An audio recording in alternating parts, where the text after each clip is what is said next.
Mom, you do not need all this old junk anyway. Tyler and I are turning this study into my new unboxing studio.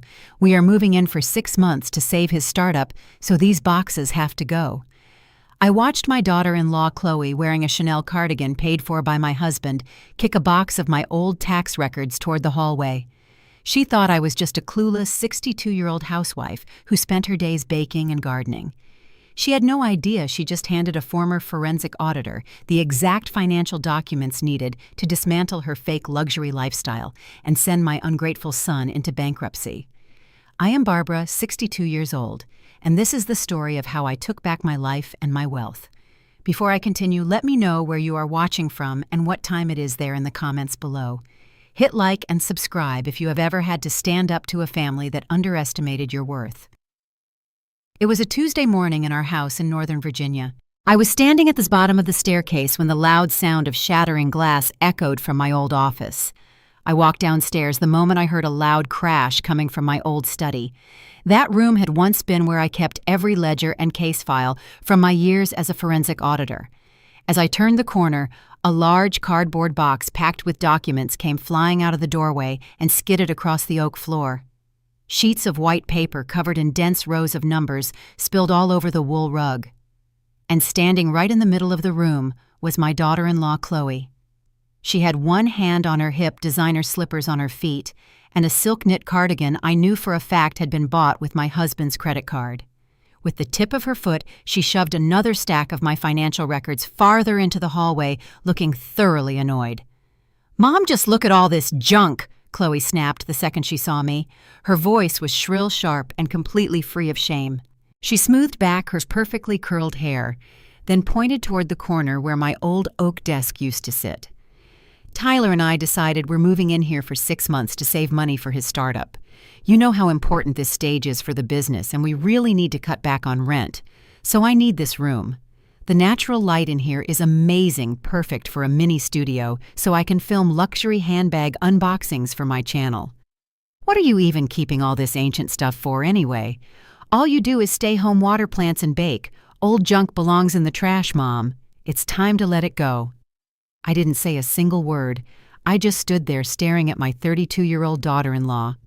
Chloe had always looked at me like I was some harmless, outdated housewife, a foolish 62-year-old woman who knew nothing about the modern world. She had no idea that the papers scattered beneath her feet were the most complex audit files I had ever handled, the very records that had helped major corporations avoid multi-million-dollar fraud disasters. Slowly, I walked forward and lowered myself onto one knee against the cold floor. I didn't scream. I didn't cry. I didn't defend the sentimental value of what she had tossed aside. Instead, I silently picked up each page, smoothed out the creases, and carefully stacked everything back into the box.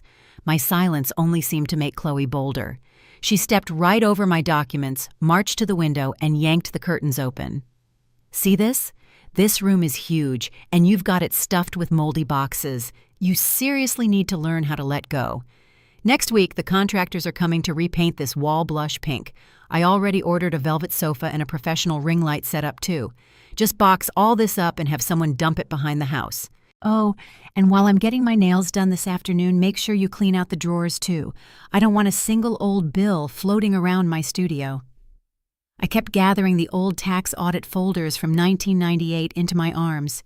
My fingers brushed across faded bank statements, reconciliation reports, and cash flow analyses.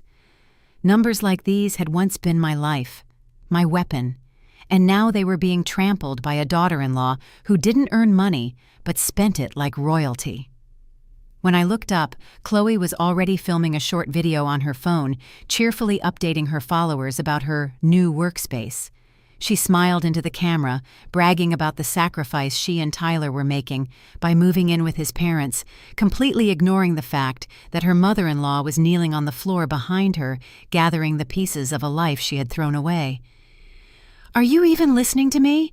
Chloe suddenly lowered her phone and frowned at me. Her tone sharpened. "Hurry up and clean this out, okay? The vanity mirror gets delivered later. Oh, and go downstairs and make me a matcha latte. I've been standing here directing everything and my throat is dry. Use that almond milk I just bought. I don't drink regular milk. And if you don't know how to make it, just go buy one from the cafe at the end of the street. Dad's extra card is still in my purse. I placed the last bundle of documents into the cardboard box. Then I stood up slowly and brushed the dust from the knees of my old sweatpants. I looked straight into Chloe's eyes. There it was, that unmistakable arrogance of someone who believed she ruled this house simply because my husband indulged her and my son worshipped her. She thought my silence meant surrender, weakness, the defeat of an old woman who no longer mattered. What she didn't understand was this: to a forensic auditor, silence is never surrender. Silence is the space where we gather evidence. Silence is the moment we let our enemy expose every crack in their own foundation. "All right, Chloe," I said finally, my voice calm, and even so steady, it carried not a single trace of emotion. "I'll take care of it. Leave it to me." I lifted the heavy box of files and turned away, leaving Chloe standing there, smug and triumphant in her imaginary victory. What she didn't know was that the second she kicked my files across that floor, she had awakened a monster she would never be able to survive. Those old papers weren't just my past, they were about to become her future. I was still kneeling on the floor, carefully gathering each sheet of paper, when I heard the sound of heavy footsteps moving down the hallway. It was Tyler. My son walked into the room holding an overpriced cup of coffee, his eyes glued to the screen of his phone. For one brief moment, a fragile little spark of hope flickered inside me. I had once believed that the son I carried in my body, the child I had devoted my youth to raising, would say at least one fair thing.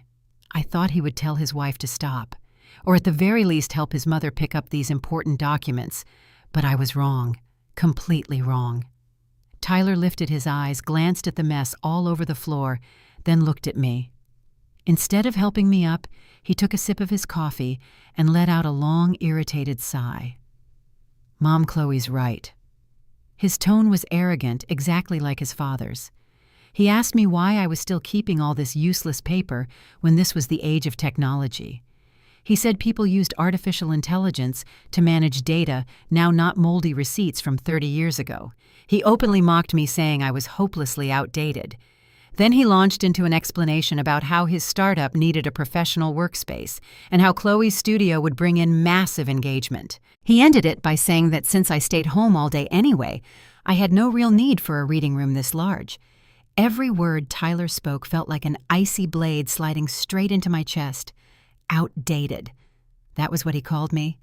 He had no idea that 30 years earlier, before he was even born, I had been one of the finest forensic auditors on the East Coast. I had earned a 6-figure salary solving financial cases so complex that the delusional little mind he carried around now probably wouldn't even be able to comprehend them. But I gave all of that up. I handed in my resignation. I folded away my elegant business suits and pushed them to the back of the closet so I could step aside and take care of my family. And for who? For him. I wanted him to have a mother who would always be home when he came back from school. I wanted to pour every dollar and every hour of my life into making sure he could attend the most expensive private school in the state. During those years, I stayed up late and woke up early calculating every cent so I could pay his tuition and keep him enrolled in elite sports clubs, while his father used my inheritance money to build his own company. I sacrificed a brilliant career to shape him into a successful man. And what did I get in return? A thankless grown man standing over his mother as she knelt on the floor, calling her useless. Tyler stepped over my papers and walked straight to the window, staring out over the lawn. Then he started complaining about how much pressure he was under. He went on and on about the company's cash flow problems and investors breathing down his neck. He acted as though moving back into his parents' house was already some enormous humiliation and sacrifice for him and Chloe. Then he warned me not to make things any harder and ordered me to box up this trash. He said he had an important virtual meeting with a partner tonight and didn't want the video background to look like some old person's dusty storage room. He didn't even bother to look at me while he said it. He simply assumed that this house, this space, and even my labor were all free assets for him to use however he pleased. In his eyes, I was not a mother who had sacrificed her entire life. I was just an obstacle in the path of his so-called great career. I stopped moving for a moment and my eyes fell on an old faded tuition receipt from his private high school. $45,000 a year. That was the price I had scraped and sacrificed to buy him a future, and that future was now standing right in front of me, cold, cruel, and drowning in his own arrogance. I drew in a long, slow breath and forced the bitterness back down into the deepest part of my soul. I was not angry. Anger is for people who still have hope. And in that moment, any hope I had ever had for a loving, grateful son was completely dead. When I finally spoke, my voice was so calm that even I was surprised by it. I told Tyler he was right. This was the age of technology. No one needed old things like these anymore. I promised I would clear everything out and make room for his future. Tyler nodded, satisfied, completely blind to the sharp poison hidden beneath my words. Then he turned and walked out of the room, with Chloe leaving me alone in the middle of all those torn-apart memories. They thought they had won. They thought this outdated old woman had obediently accepted her fate. But what they didn't know was this: the mind of a forensic auditor never stops working. The documents scattered across that floor might have been old, but my ability to read numbers was still razor-sharp. And I was about to use those very outdated skills to teach my arrogant son the cruelest lesson of his life about the price of ingratitude. I had just carried the last box out of the room when Chloe came back holding my 2-year-old grandson in her arms. Little Leo was whimpering, heavy-eyed with sleepiness. She walked straight up to me and shoved him into my already aching arms. Mom watched Leo for me. Okay? Her tone was not a request. It was an order. I've got a lunch meeting with a few influencers today to discuss a new collaboration project. I probably won't be back until around 4. Make sure Leo eats on time and don't let him watch too much TV. I held my fussy grandson against my chest and tried to keep my voice steady. Chloe, I have a physical therapy appointment at 2 this afternoon. My knees have been hurting badly lately and I had to wait 2 weeks to get this slot. Could you ask Tyler to watch him for a little while? Or maybe take Leo with you? Chloe frowned immediately, her irritation written all over her face. She clicked her tongue and rolled her eyes as if I had just made the most outrageous demand in the world. Mom, Tyler is busy with investor meetings for the company. You know how much pressure he's under. And I can't exactly bring a crying toddler into a 5-star restaurant. People will judge my professional image. You've only got a little joint pain. That's normal for old people anyway. Just call and cancel the appointment. Next week is fine. Nobody's going to die. We're out here trying to work for this family's future, so since you're home doing nothing, the least you can do is help us out. She didn't even wait for an answer. She turned on her heel and hurried toward the front door.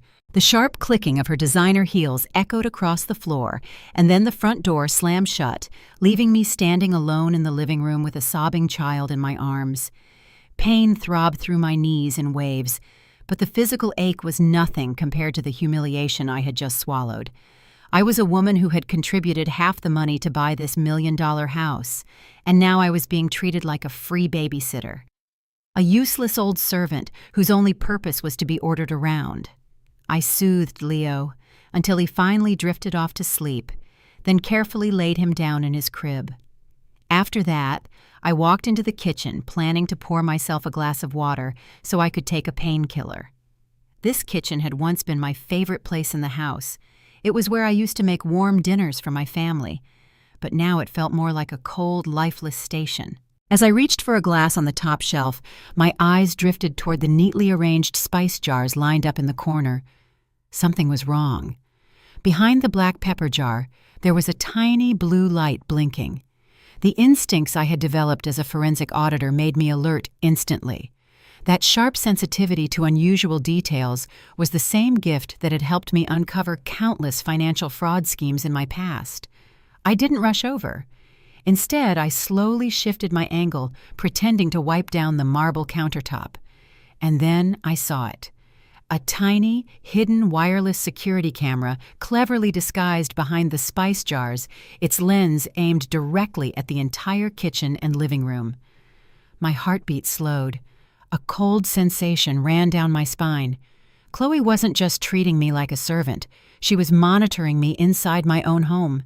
She wanted to see whether I was being lazy, whether I was obeying every order she gave me, whether I might secretly touch the expensive food she bought. She wanted to control every step I took, every move I made to make sure I was serving her and Tyler's interests perfectly. In her eyes, I was not her mother-in-law.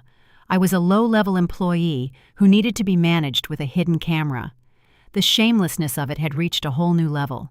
This was a blatant violation of privacy under the very roof where my name was still printed on the ownership papers. Any ordinary 62-year-old woman who discovered something like that would probably have screamed, smashed the camera, or called her son immediately to demand answers. She would have made a scene. She would have fought for respect. But I did none of those things, because I was not an ordinary woman.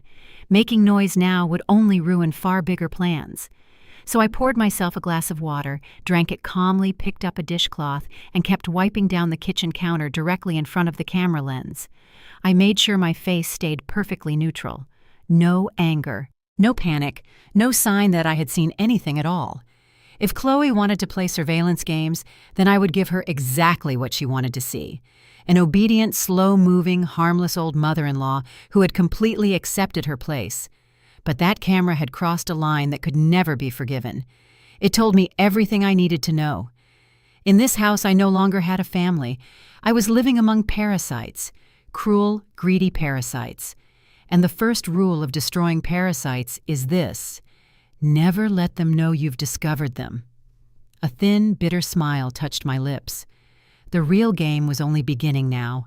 People arrogant enough to believe they could outsmart a woman who had spent 30 years reading numbers and exposing liars with a cheap little piece of technology were about to learn just how stupid they truly were. I kept cleaning up the mess in the room after discovering the hidden camera. I refused to let anger cloud my judgment. Instead, I worked with the sharp focus of someone collecting evidence. They thought I was just a confused old woman tidying up the house, but they had forgotten that I used to make a living finding the very mistakes people tried hardest to hide. Tyler had left a heap of his things scattered across the leather armchair in the corner of the room. His sloppy habits hadn't changed since college. When I picked up his expensive suit jacket, a messy stack of papers slipped out of the inside pocket and scattered across the wooden floor. I bent down to pick them up, intending to straighten them out the way I always did. Most of them were nothing important at first glance. Draft business plans, a few investor business cards, and several receipts from overpriced restaurants he used to impress people. But one crumpled slip of paper lying under the leg of the table caught my attention. The thermal print had already begun to fade, but I still recognized the familiar format immediately. I picked it up and carefully smoothed out the folds. It was not an ordinary receipt. It was an international bank transfer slip. My eyes moved over the bold numbers. $50,000. That was no small amount. The destination of the money was an account connected to a private investment fund based in the Cayman Islands. Anyone who had ever worked in finance knew exactly what that meant. The Cayman Islands were a tax haven, a place people used to hide money launder funds and bury questionable assets where no one could easily trace them. A single thought formed in my mind at once. What was Tyler doing sending $50,000 to the Cayman Islands? His startup was drowning in debt. He had just stood there complaining to me about tight cash flow and investor pressure. So was he secretly siphoning money from investors? Or worse, had he been stealing from family retirement accounts to build a hidden reserve for himself? Had he been lying to everyone while quietly preparing an escape plan? I walked closer to the window so the sunlight would help me read the fading print more clearly. The instincts of a forensic auditor pushed me to examine the sender's details next. I braced myself for the bitter truth that my son might be a financial fraudster. But the moment I read the name printed clearly in capital letters under the sender field, my heart seemed to stop for one full second. The air in the room suddenly felt thick and heavy. The sender was not Tyler. The name on the transfer receipt, the name behind the $50,000 sent to a tax haven, did not belong to my debt-ridden son.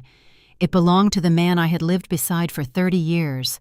It belonged to the husband who constantly complained that the company was struggling and kept demanding that I tighten the household budget and cut back on spending. The sender was Richard Sterling. I stood frozen in the middle of the room, my fingers tightening around that thin piece of paper. The fact that the receipt had been in Tyler's jacket meant he knew exactly what his father was doing. They were covering for each other. The hidden camera in the kitchen, the daughter-in-law's arrogance, my son's ingratitude, all of it suddenly felt small compared to this. A massive web of deception was wrapped around me inside my own home, and Richard was the one at the center of it. This was no longer just a family argument. This was asset concealment on a serious scale, and they had chosen the wrong woman to deceive. I folded the slip carefully, tucked it deep into my pocket, and let a cold smile spread across my face. The real audit had only just begun. At 11 o'clock that night, Richard came home. The heavy thud of the wooden door slamming against the frame shattered the silence of the house. I was standing in the kitchen pretending to make myself a cup of chamomile tea, but in truth, my mind was still replaying the image of that $50,000 transfer receipt over and over again. Richard tossed his leather briefcase onto the kitchen island. He loosened his tie and let out a long, exhausted breath. The scent of expensive whiskey mixed with a cloying trace of women's perfume hit me instantly. It wasn't mine, and it certainly wasn't Chloe's. But I said nothing. I simply slid the cup of tea toward him. Richard didn't even look at it. He flipped open his briefcase, pulled out a thick stack of neatly clipped documents, and dropped them hard onto the marble countertop. Then he took a ballpoint pen from his breast pocket and placed it firmly on top of the papers. "Sign here, Barbara." His voice was blunt cold and full of command. "I have to submit this to the bank before 9 tomorrow morning." Slowly, I picked up the file. My eyesight was still fine, but I deliberately took my reading glasses from my coat pocket and settled them on my nose. The bold words on the first page struck me immediately. Property refinance agreement. This house was the property I had purchased outright 10 years ago, with the inheritance left to me by my parents. So why was he trying to mortgage it now? "Richard, what is this?" I looked up at him, pretending to be confused. "We paid off the mortgage on this house a long time ago. Why would you need to refinance it? This house is our last safety net for old age." Richard rolled his eyes. He started pacing around the kitchen, throwing his hands in the air, as if he were dealing with the stupidest woman alive. "This is exactly why I never talk business with you, Barbara," he snapped. "You've spent the last 30 years at home baking pies and arranging flowers. How could you possibly understand what's happening in the global supply chain? The company needs urgent cash flow to bring in a new shipment. Do you think the money Tyler needs to keep up his little executive image just falls out of the sky? Do you think your daughter-in-law's designer shopping sprees pay for themselves every week? I'm the one carrying this family. I'm the one breaking my back to keep this house afloat." I lowered my head and pretended to shrink under the force of his voice. But inside me, my blood was boiling. He was manipulating me. He wanted me to believe I was a useless dependent, a burden he was forced to carry. He completely erased the truth that it was my savings that had rescued his company from bankruptcy 20 years ago. He talked about supporting this family while the $50,000 transfer to the Cayman Islands was still sitting safely in my pocket. "But if the company is struggling so badly that we have to mortgage the house," I answered softly, keeping the tone of a worried wife, "then maybe we should reconsider some of our spending, Richard." Today, I saw Tyler still buying expensive coffee, and Chloe said she was about to film another luxury handbag unboxing video. Maybe we should start cutting back. Enough. Richard slammed his hand down on the table, cutting me off. His eyes were streaked red with anger and alcohol. "You do not need to tell me how to manage money. You've spent your whole life hiding in the kitchen. What would you know about cash flow and interest rates? Your job is to sign where I highlighted in yellow on the last page. Stop asking stupid questions. You're not capable of understanding legal documents this complicated, so don't pretend to be clever. Just sign it so I can go take a shower. I'm too tired to keep explaining everything to you." I stared at the yellow tab marking the signature line. Any woman humiliated by her husband like that might have broken down in tears or signed the paper just to avoid a bigger fight. Richard knew that. He had used this exact tactic for years to strip away my voice in this family. But what he had forgotten was this. Before I became the woman who stayed in the kitchen, I was the one who wrote audit procedures designed to catch men exactly like him. I picked up the pen, letting my hand tremble on purpose. I lowered the tip toward the paper, let it hover there for a moment. Then I stopped. I looked up at Richard with the most tired, fragile expression I could possibly perform. "Richard, my vision is blurry tonight. My glasses haven't been right lately, and I can't make out the tiny print in these clauses. Just leave the file here. In the morning when there's sunlight, I'll sign it and put it on the table for you before you leave for work. If I sign in the wrong place now, I'll only ruin everything for you." Richard let out a harsh breath and snatched the pen back from my hand. "Damn it, Barbara. You really can't do a single thing right. Fine. When I wake up tomorrow, I want to see your signature on the table. Don't waste my time again." Then he turned and walked upstairs without even saying goodnight. His heavy footsteps faded one by one until they disappeared behind the bedroom door. I stood alone in the kitchen, all the lights off, except for one dim yellow lamp casting long shadows across the stone counter. Slowly, I picked up the refinance papers. I did not need sunlight to read them. I opened to the second page and scanned the disbursement clauses. And just as I had expected, the loan money would not be deposited into the company's shared account. It was designated to be transferred directly into a personal account under the name Richard Sterling, an account I had absolutely no access to. He was never trying to save the company. He was gutting our home to prepare for his escape. My daughter-in-law's arrogance and my son's ingratitude were only the surface of the iceberg. I ran my fingers over the rough texture of the contract paper, and a cold smile slowly curved across my lips. "Richard, you were right about one thing. I do not need to read these legal documents, because I am going to be the one who destroys them." I waited until the bedside clock turned to 2 in the morning. Beside me, Richard's loud, heavy snoring rolled through the darkness. He was sleeping the deep, shameless sleep of a man with no guilt at all. No guilt for plotting to strip his own wife of everything she had. Carefully, I lifted the thick blanket and slid out of bed without making a sound. I pulled on a thin cardigan and stepped out of the bedroom, leaving my traitorous husband buried in the dark. I moved down the silent hallway and headed straight for Richard's office. The house was so quiet that I could hear the beat of my own heart, but it was not the heartbeat of fear. It was the rhythm of total focus. I closed the office door gently behind me and pulled the curtains shut to block the streetlights outside.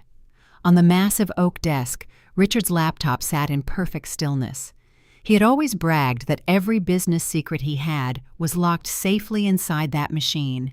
He thought a housewife like me would only stare helplessly at the login screen and give up. I sat down in the leather chair and opened the laptop. The screen lit up and demanded a password. Richard was arrogant, but not smart enough to be a perfect criminal. Even so, I had no intention of wasting time guessing birthdays or pet names. A forensic auditor does not work on luck. We work on systems. I opened the drawer of my old desk and took out a small USB drive I had kept hidden for years.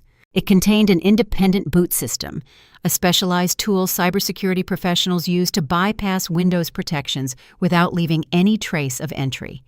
I plugged the drive into the port on the side of the computer and restarted the machine. My fingers moved quickly across the keyboard, pulling up the system control panel. Lines of white code ran across a black screen, and for a moment, I was transported back to those nights 30 years ago, nights when I sat under harsh office lights tracking millions of missing dollars through the books of giant corporations. Richard's defenses were to me nothing more than a rotten wooden door locked with a plastic latch. In less than 5 minutes, I was past the login screen and deep inside the hard drive. At first glance, everything looked ordinary. Folders filled with contracts, sales reports, and family photos were arranged neatly across the interface. Any suspicious wife looking at that screen would have stopped there and convinced herself her husband was clean. But I was not an ordinary wife. When you want to hide a tree, the best place to put it is in a forest. And when financial criminals want to hide money, they do not create a folder named Secret Fund. They bury it in the dullest, most forgettable places, the places no one ever bothers to inspect. I opened the system search tool and started filtering files by size and modification date instead of file names. I search for files in PDF format disguised under system extensions. It didn't take long for my auditor's eye to notice a folder buried deep inside the Windows error reporting system. Its label said Maintenance Update Log, but the file size was absurdly large for something that was supposed to be a simple text record. I clicked on it and forced it open with extraction software. At once, dozens of PDF documents appeared on the screen. I opened the first one. It was a bank statement, but not from the local bank we had always used. This account had been opened at a bank in Wyoming, a state famous for strict corporate privacy laws. The account name was not Richard's Logistics Company. It belonged to a completely unfamiliar LLC with a meaningless string of letters. I opened the next file, and then the next. Slowly, Richard's web of fraud began to spread across the screen in front of me. He didn't have just one shell company. He had 3, one in Wyoming, one in Nevada, and one in the tax haven of Delaware. Using the excuse that the company was struggling, he had been quietly signing fake consulting contracts with those shell companies. He was draining money out of the main business and disguising it as legitimate operating expenses, funneling it straight into those hidden accounts. I pulled a blank sheet of paper toward me, took a pencil, and started adding up the numbers. $15,000 for marketing services, $20,000 for software maintenance, $50,000 transferred to the Cayman fund I had discovered earlier that afternoon. The numbers kept climbing. This was not a few $1,000s here and there. In just 2 years, the total amount he had moved out had passed $2 million. And suddenly, the final piece of the crime clicked into place. The refinance papers he had forced me to sign that night were never about bringing in a new shipment. He was preparing to strip the last remaining value out of the house I had bought with my inheritance. He would inject the loan money into one of those shell companies, then declare the main company bankrupt. And when all of that was done, he would file for divorce. On paper, the business would be drowning in debt. The house would be mortgaged, and I would walk away with nothing, not a single dollar, while being saddled with half the debt. Meanwhile, he would live comfortably on more than $2 million in hidden cash, tucked away in secret accounts. I opened the final document. It was a Delaware incorporation contract. I scrolled down to the section listing the legal representative. The name there was not Richard's. It belonged to a woman, Lexi Miller. Lexi. That name was not unfamiliar to me. She was the fitness trainer at the upscale gym Richard visited all the time, a 28-year-old woman with a perfect body and skin-tight workout clothes. Richard was not only hiding assets, he was building a brand new kingdom for his mistress with the very money I had spent my youth protecting. He had made her the official director on paper for those shell companies, so he could dodge legal scrutiny. I leaned back in the chair and closed my eyes. A cold chill ran down my spine. But right behind it came something hotter, a blazing, merciless determination. Richard thought he was clever. He thought that for the past 30 years I had done nothing but bake pies and iron shirts. He had forgotten why he proposed to me in the first place. He had forgotten that I was the one person capable of cleaning up his disastrous books when he first started his company. I opened my personal email, created an encrypted folder, and began copying every single one of those PDFs, every bank statement, every fake contract, every wire transfer record. I moved them methodically, carefully, leaving no trace behind. I even wiped the access history and restored the system folder size so that everything looked exactly the way it had before. When I removed the USB drive, the laptop returned to its dull, lifeless lock screen as though no one had ever touched it. I closed the lid and stood up, then looked out through the office window. The sky was still black, but I knew dawn was close. Richard, Tyler, Chloe. Every last one of them believed I was a useless piece on their board. What they didn't know was that tonight, the foolish housewife they looked down on had just taken possession of the death sentence for their entire financial future. A cold smile spread across my face. They wanted to play a game of asset stripping. I was about to show them just how bloody numbers could become in the hands of a forensic auditor. I remained motionless in front of the computer screen, the cold blue light casting a pale glow across my face. Discovering the shell companies and the siphoned money was only the beginning. A man like Richard would never hide money just to admire numbers sitting quietly in a bank account. Men like him hide money so they can spend it on the things they would never dare bring home. So I kept digging deeper into the hidden files. This time I focused on the smaller expenses, the ones disguised as client entertainment and business gifts.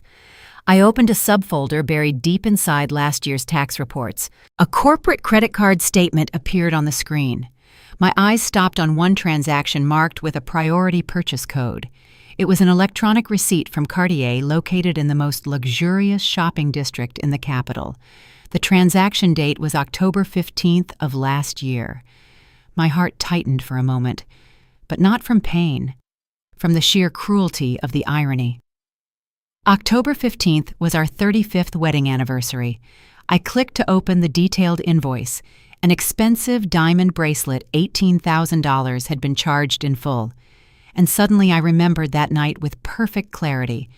Richard had come home carrying a bouquet of roses he had obviously grabbed from a gas station and a cheap enamel cookware set. He kissed my cheek and sighed dramatically, complaining that the company was in a period of financial restraint, that cash flow was tight, and that he simply could not afford to buy me a proper gift. He apologized and promised he would make it up to me the following year. So that was his idea of financial restraint. Saving $18,000 to buy a glittering diamond bracelet for another woman on the exact anniversary of his marriage to his wife. Disgust rose bitter and sharp in my throat, but I pushed it aside. Emotion is the enemy of clarity, and clarity is everything to a forensic auditor. So I kept scrolling. The next file opened into a standard form real estate contract. It was a long-term residential lease agreement. I skimmed through the terms. The Pearl Luxury Residences, one of the most exclusive apartment towers in the region, complete with a rooftop pool and 24-hour concierge service. The monthly rent was $6,500 paid automatically through one of Richard's shell companies. The party legally responsible for the payments was Richard Sterling. But the person granted occupancy rights, the name attached to the keys and security access card, was one I already knew very well. Lexi Miller. He had rented his mistress a luxury apartment overlooking the river, while still complaining every month about the electric and water bills at home. He scolded me for buying expensive organic groceries for the family, yet thought nothing of spending thousands of dollars on private parking and security services for a young woman. I clicked the final attachment included with the lease. It was a copy of Lexi's driver's license submitted for tenant identity verification. A young face filled the screen. Glossy blonde hair carefully curled, a radiant smile, the confident eyes of a woman who knew exactly how much power her beauty gave her. Then I looked down at the date of birth. She was 28 years old. 28. She was younger than my own son, Tyler. She was the same age as the interns I used to mentor when I worked at the financial firm. And Richard, a 65-year-old man, was using my sweat, my sacrifices, and my family inheritance to support a girl young enough to be his daughter. Lexi probably thought she had struck gold. A successful businessman, a man willing to buy her Cartier jewelry and lease her a luxury apartment. She probably believed every lie Richard had fed her, that his wife was just some confused old woman who knew nothing about the outside world, a useless figure fading away in a suburban house. But both Lexi and Richard had made one fatal mistake. They left a paper trail. And for a financial investigator, documents are the sharpest weapon of all. Every invoice, every contract, every electronic signature, they were all blades. And I was sharpening every single one of them in the dark. I saved each piece of undeniable evidence into a hidden folder on my private cloud account. That Cartier bracelet and that $6,500 apartment would not bring them happiness for very long, because I was going to turn both of them into evidence in court and strip Richard down to his very last cent. He wanted to play the role of a wealthy man throwing money around. I was about to show him just how expensive it is to deceive a forensic auditor. I was about to shut down the computer and leave the room when my eyes landed on the messaging app icon at the bottom corner of the screen. Richard always loved bragging that he was a man of technology, yet he was lazy enough to sync all of his phone messages to his personal computer just so he could type more easily on a keyboard. I clicked the app open. A flood of conversations appeared. Most of them were work messages and dull exchanges with business associates, but one nameless group chat with only 3 phone numbers made my hand stop cold. One number belonged to Tyler, one belonged to Chloe, and the third was the same number registered under Lexi Miller's name on the apartment lease I had just found. They had a private group chat. My son, my daughter-in-law, and my husband's young mistress. They were talking to each other. I scrolled upward to read the older messages. Each line that appeared on the screen felt like a hammer slamming straight into my chest. They didn't just know Lexi existed. They were close to her, and they were all working together against me. A message from Lexi appeared first. "This weekend, Richard is taking me to Hawaii, but he said the old woman at home keeps nagging about money. Can you all please keep her occupied for me, Chloe, my daughter-in-law, the very woman whose room I had cleaned and whose child I had watched all afternoon," replied almost instantly. "Don't worry, Lexi. I just made her clear out that old reading room so I can turn it into my studio. She's so clueless she never notices anything. Just keep her busy with housework, and she forgets everything. Have fun, you two. And don't forget to bring me a gift." And then came Tyler, the son I had carried in my body, the child I had sacrificed my career to raise. He sent one message that made the blood in my veins turn to ice. "Go enjoy yourselves, Lexi. Dad said this week he's going to force her to sign the home refinance papers. Then we'll have money to pour into the company, and you and Dad will get a nice cut too. This old ATM still has plenty of value left in her. Once we drain her dry, we'll find a way to dump her in a nursing home and be done with it. The old ATM." That was how my only son described me. In his eyes, I was not a mother. I was just a machine for dispensing money, an object, something to be drained to the last dollar and then thrown away. They had conspired together to deceive me. They were covering up Richard's sins in exchange for a share of the filthy money being carved out of my own assets. One hot tear slid down my cheek and fell silently onto the oak desk. But that was the only tear. And it was the last tear I would ever shed for this family.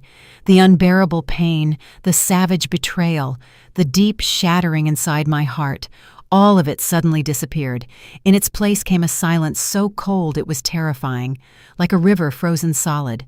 No ripples, no life, only a surface sharp enough to cut steel. I was not angry. Anger makes people reckless. Anger makes people sloppy, and sloppy people lose. I pulled out my phone and carefully photographed every screen of their messages, every phone number, every timestamp, every cruel, arrogant line. This was no longer just infidelity. This was an organized scheme to defraud me. And the people involved were the very ones I had once called family. I closed the messaging app, erased every trace of access, and shut down the computer. Then I removed the USB drive and slid it back into the old drawer. With a small cloth, I wiped my fingerprints from the keyboard and mouse. When I stood up and looked around Richard's office one last time, I knew everything had changed. The woman kneeling on the floor that afternoon, picking up scattered files, was gone. The obedient wife who had stood in the kitchen making tea for her husband was gone too. From this moment on, I was only one thing, a forensic auditor carrying out the elimination of fraudsters. They wanted to drain this ATM dry. I was about to show them exactly how that machine could swallow them whole and grind them into dust. That Saturday, our suburban Virginia house had turned into a ridiculous circus of showmanship. It was Leo's second birthday, my poor little grandson's special day. But Chloe had decided to turn the event into a social media branding opportunity.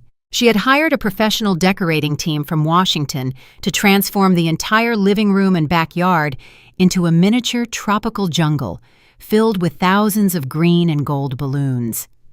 The party tables were covered in spotless white silk cloths, overloaded with trays of expensive handcrafted desserts and towers of sparkling crystal glasses. Everything reeked of money and fake perfection. Around 50 guests had arrived, most of them Chloe's online friends, so-called influencers, makeup artists, and a few of Tyler's business associates. They floated around in designer outfits, champagne flutes in hand, laughing loudly about imaginary projects and inflated ambitions. At the center of all that attention stood Chloe wearing a delicate beige silk dress, holding a phone attached to a glaring ring light. She was live streaming to her followers, smiling nonstop, and pointing the camera toward the face of a confused, overwhelmed toddler. "Everyone just look at how happy our little family is," Chloe cooed into the microphone of her phone. "Tyler is such an amazing husband and the perfect father. We recently decided to move in with his parents so we could build a loving, multi-generational home together. Family is always our top priority." She pulled Tyler into the frame and forced him to kiss her cheek. And Tyler played along perfectly. He wore that smug smile of a successful young executive, even though I knew his credit card had been declined twice the day before. My husband Richard also stepped into the frame, draping an arm around his daughter-in-law, while holding a glass of red wine, posing as the generous, warm-hearted patriarch of the family. Anyone watching that live stream would have believed they were seeing a flawless family, wealthy, happy, untouched by scandal. But the truth always hides in the places cameras never reach. While they were performing their happy family act in the living room, I was standing in the cramped, suffocating kitchen. There was no silk dress for me. I was wearing an old t-shirt, a damp apron, and both of my hands were buried deep in a sink full of soap suds. Chloe had deliberately given the entire household staff the day off, claiming she wanted to keep the event private for family. But the truth was much simpler. She wanted to save money and turn me into unpaid help. Mountains of porcelain plates smeared with buttercream frosting, dozens of cloudy wine glasses, and trays piled with leftover food were stacked across the marble counters. The pounding music and fake laughter drifting in from the backyard sounded sharp and unbearable in my ears.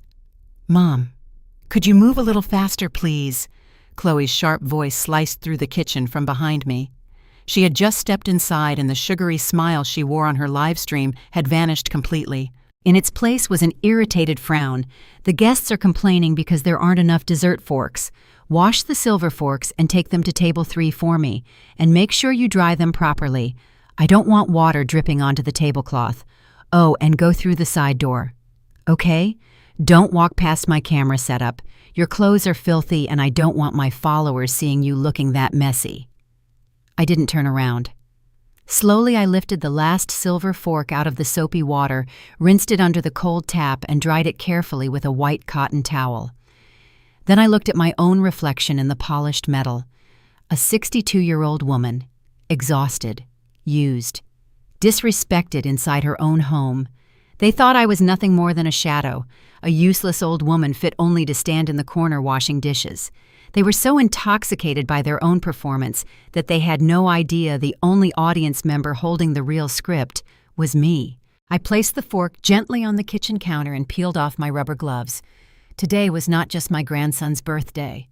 Today was the day they planned to force me to sign over authority for my assets. I knew that for a fact because I had already read their messages. They were waiting for the perfect moment to corner me. But what they didn't know was that I had already prepared the most unforgettable birthday surprise of their lives. A gift they would never, ever forget. I took a slow, steady breath, smoothed the wrinkles from my shirt, and stepped out of the kitchen. It was time for the curtain to fall. I dried my hands, still red from hot water and soap, and smoothed out my apron. The moment I stepped out of the kitchen doorway, the pounding music and loud laughter from the party were suddenly cut short by a large, rough hand grabbing my arm. It was Richard. The fake, warm smile he had worn for the cameras was gone. In its place was something cold, hard, and calculating. "Come with me to the study. Now!" He hissed the words through clenched teeth, his voice low and final. Before I could react, Tyler appeared on my other side. He grabbed my other arm, squeezing hard enough to make me wince. The 2 men, my husband and my son, half-dragged, half-marched me down the dark hallway, away from the center of the party. They pushed me into my old reading room, the very room where Chloe had thrown all my files out just days earlier. Tyler came in last and slammed the door shut behind us. Then I heard it. The dry, metallic click of the lock. It sounded like the gavel of a judge delivering a death sentence. The air in the room turned suffocating at once. The only light came from a dim desk lamp casting a pale glow across the faces of the men in front of me. 3 men, Not just Richard and Tyler. There was another man sitting with one leg crossed over the other on Chloe's velvet sofa, a stranger in an ash-gray suit holding a black leather briefcase across his lap. His eyes were sharp and predatory like a vulture studying wounded prey. "Sit down, Barbara." Richard pointed at the wooden chair across from the desk. I lowered myself into it slowly, forcing my breathing to stay steady. "What is this, Richard?" I asked, making my voice tremble with confusion. "The guests are still outside. Why are you dragging me in here? And who is this man?" "That's Attorney Davis," Richard said, jerking his chin toward the man in the suit. "And we're here to handle something I should have taken care of a long time ago. I've been watching you lately, Barbara. You've become forgetful. You leave things lying around. Yesterday you nearly set the kitchen on fire. Your mind is slipping fast. The doctor already warned me about this. Early Alzheimer's, Tyler. We have to act now if we want to save this house and protect the family assets." I widened my eyes and stared at him. Early Alzheimer's. So that was the lie. He was inventing a cruel disease to pin on me, turning me into a legally incompetent woman on paper. He had clearly found some corrupt doctor willing to provide whatever documentation he needed to legitimize this theft. "That's right, Mom," Tyler said, stepping forward and bracing both hands against the desk as he leaned toward me. "You're confused all the time now. You can't even take care of yourself, let alone manage finances. My company needs capital, and Dad is already carrying everything. We can't let you become an even bigger burden. Do you understand what happens if the state gets involved? They'll dump you straight into some awful government nursing home. They'll tie your hands down and feed you mashed food every day. Dad and I are trying to protect you." Tyler's words were poison-tipped knives. He was using one of the deepest fears of elderly people in America, a state nursing home, as a weapon against me, a place where abandoned old people rot away in loneliness, forgotten until death finally reaches them. They had planned every detail of this: psychological pressure, fear, isolation. They believed a weak, confused old woman would collapse the moment they painted that nightmare in front of her. Attorney Davis opened his briefcase, pulled out a stack of papers stamped in red, and set them neatly in front of me. Then he took out a fountain pen and extended it toward me with a cold, professional smile. "Mrs. Sterling, this is a full power of attorney document. It gives your husband and son the authority to manage all of your assets, bank accounts, and medical decisions on your behalf. It's a standard procedure designed to protect people showing signs of cognitive decline. You only need to sign at the bottom of page 3, and everything will be resolved smoothly. You don't want to make life harder for your family while business is already under strain, do you?" The room felt heavier with every second. The music from the party outside drifted faintly through the walls, sounding almost like mockery. Richard stood with his arms crossed, triumph burning in his eyes. Tyler tapped his fingers impatiently on the desk. They had arranged the perfect trap: a husband pretending to be a devoted protector, a son pretending to be the responsible man carrying the family, a filthy lawyer pretending to legitimize robbery. All three of them were waiting for their prey to walk obediently into the trap and hand over every right, every decision, and every asset I still had left. I stared down at the power of attorney papers. Black legal language printed across a sheet of glaring white. They wanted power. They wanted to use that document to drain my retirement funds, refinance this house, and split the stolen money among themselves. They wanted me turned into a living ghost in a nursing home while they enjoyed luxury young mistresses and their pathetic fantasies of success. Slowly, I lifted my eyes and looked at the three men standing in front of me. Tears began to gather at the corners of my eyes. My lips trembled like those of a frightened doe cornered by wolves. They wanted a weak, desperate old woman. So I was going to give them the finest performance they had ever seen. Very slowly, I reached forward and wrapped my trembling fingers around the cold fountain pen. Attorney Davis pushed the power of attorney papers closer to me, then slowly opened his leather briefcase once again. This time, he pulled out a white sheet stamped with the logo of a private medical clinic. He placed it neatly beside the legal document. The desk lamp cast a harsh light across the page, making the blue doctor's signature and the red seal stand out even more sharply. "Mrs. Sterling, look at this carefully." Attorney Davis said in the flat, icy tone of a man long accustomed to manipulating people. "This is a medical evaluation signed by Dr. Robert Vance, a neurologist. According to this report, you are showing clear signs of memory decline and early dementia. Dr. Vance has concluded that you no longer have the mental capacity to make your own financial or legal decisions." I stared at the paper without moving. Dr. Robert Vance. That name was not unfamiliar to me. He was Richard's golf partner every Sunday morning. They had worked together to create a fake medical diagnosis, a complete fabrication, a disgusting lie designed to turn me into a legally incompetent woman on paper. Richard stepped forward and placed one hand on my shoulder. There was no comfort in his touch. It felt like a steel clamp tightening around its prey. "Barbara, you have to understand," Richard said, his voice dripping with fake sadness. "I've seen you forget your keys. I've seen you mix up bills. Illness spares no one, sweetheart. I'm doing this for your own good. If you don't voluntarily sign over power of attorney to me and Tyler, I'll have no choice but to file this medical certification with the court and petition for guardianship. And you know what that means, don't you?" Tyler picked up where his father left off. There was not a trace of pity in his voice, only threat. "It means the court will officially declare that you're mentally unfit, Mom. And with the family finances the way they are right now, we can't afford private in-home care for you. Dad will have to place you in a state nursing home. A state nursing home." The phrase crashed through that small room like a bolt of lightning.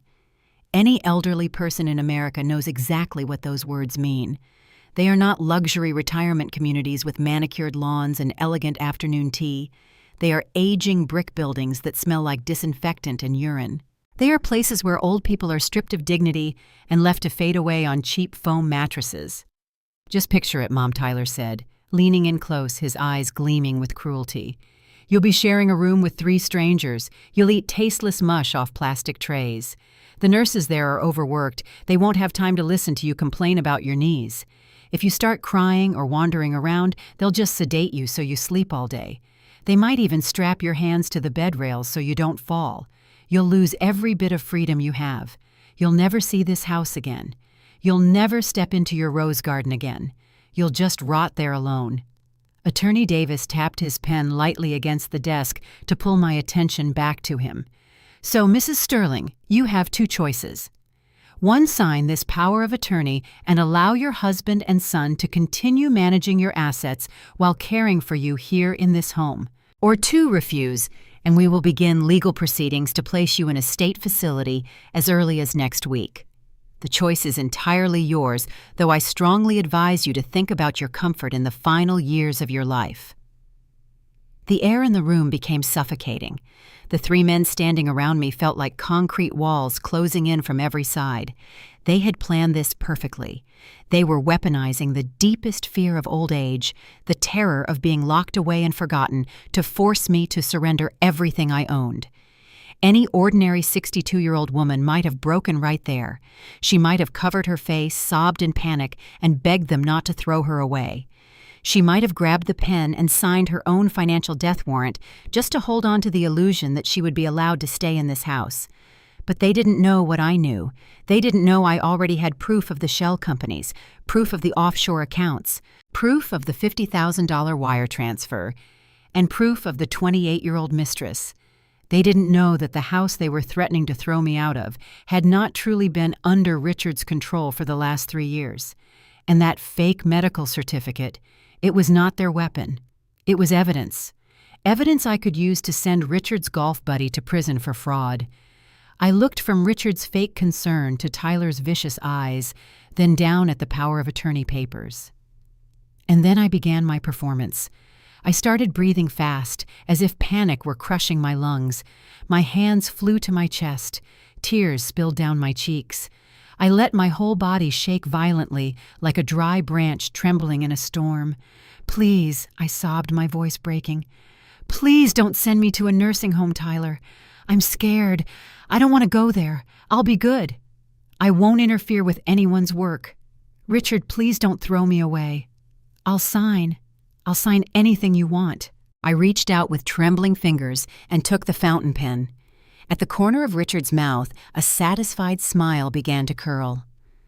Tyler slipped his hands into his pockets and let out a relieved breath as if some terrible burden had finally been lifted from his shoulders. They thought they had won. They thought fear had broken me completely. They had no idea that the woman crying in front of them had a mind colder than ice. I lowered the pen toward the page. The sword had already been drawn, and I was about to let them drive it into their own throats. I took the fountain pen from Attorney Davis's hand. The cold metal against my skin made me shiver slightly, but I quickly turned that reaction into a full-body tremble. I bent forward, my shoulders shaking violently. The tears I had been holding back on purpose finally began to pour down my face, soaking the wrinkles on my cheeks before falling onto the oak desk. I opened my mouth and breathed in ragged gasps, producing the most pitiful broken sobs an old woman on the edge of total collapse could possibly make. "Please, please." I looked up at Tyler with red, watery eyes. My voice was hoarse and shattered. "If I sign, you won't send me away, right?" "Tyler, I promise I'll stay quietly in my room. I won't come out and disturb your filming. I'll eat less. I'll clean up after myself. Please don't put me in a state nursing home. I'm terrified of the smell of disinfectant in those places." Tyler looked down at me without a trace of pity. He straightened up, slid both hands into the pockets of his dress pants and smirked. It was a smug, arrogant little smile of pure victory, stamped across the face of the son I had once fed, spoonful by spoonful with my own hands. "Just be a good girl and sign Mom," he said softly, his tone smooth but cold as ice. "As long as you cooperate, everything will be fine. We're only trying to do what's best for you." At that moment, the study door opened slightly. Chloe slipped inside. She had already turned off her live stream.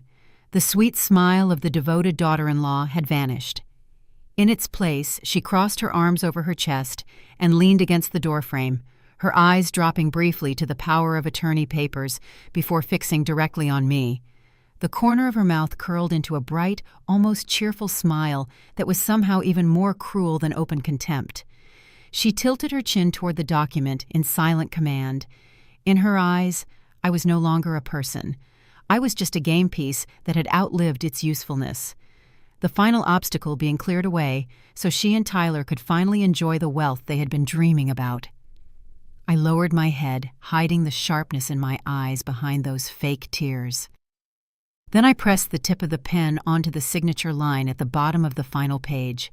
I let my hand shake violently on purpose, so the first stroke of ink smeared just a little. Richard stood beside me, his breathing heavy with excitement. "Sign it, Barbara," he urged, the false gentleness gone from his voice, now replaced by naked greed. "Sign your full legal name." I began to move the pen. They thought fear had destroyed my reason. They thought I was obediently handing over control of my entire life. But they had forgotten something very important. 30 years ago, I had been a forensic auditor.